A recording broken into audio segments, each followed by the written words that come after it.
এইখন হৈছে মোৰ চচুৰাল গহপুৰৰ ঘৰখন। বহুত বছৰ আগতে দেউতাই বনাইছিলে। ঘৰখন অৱশ্যে পুৰণাই হৈছে বাৰু, এতিয়া কিন্তু ফুল গছ-গছনি লগাই বহুত ধুনীয়া কৰি থৈ দিছে। গোটেই গ্ৰীনেৰী হৈ আছে।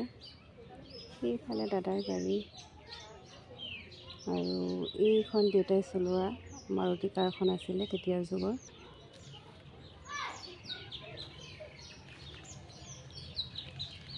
ফুলবিলাক ফুলি আছে ধুনীয়াকৈ।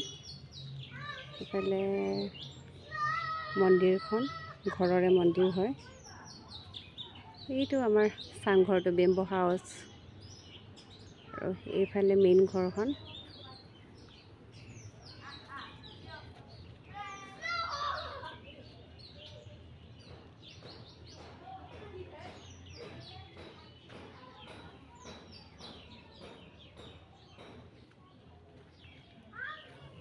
চবফালে পানীৰ অভাৱ নাই মানে। এফালেদি এনেকৈ ওপৰলৈ গৈ এইখন আমাৰ বেম্বো হাউচ। ফুল, নেমু গছ মেৰি ফুলে হৈ সেইফালে ঘৰ বনাই আছে নতুনকৈ। চবফালে ফুল ফুল ফুল।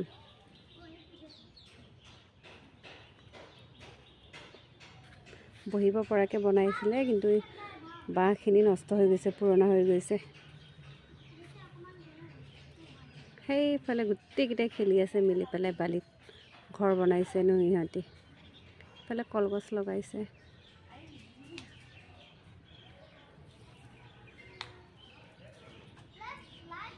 সেইফালেও বনাই দিছে ঝুলনা খেলিব পৰাকৈ। দাদাৰ গাড়ী, বাইক। যদি ভিডিঅ'টো চাই ভাল পালে চেনেলটো ছাবস্ক্ৰাইব কৰি দিব, লাইক কৰি দিব, শ্বেয়াৰ কৰি দিব আৰু কমেণ্টত জনাব। Thank you so' much for ৱাচিং।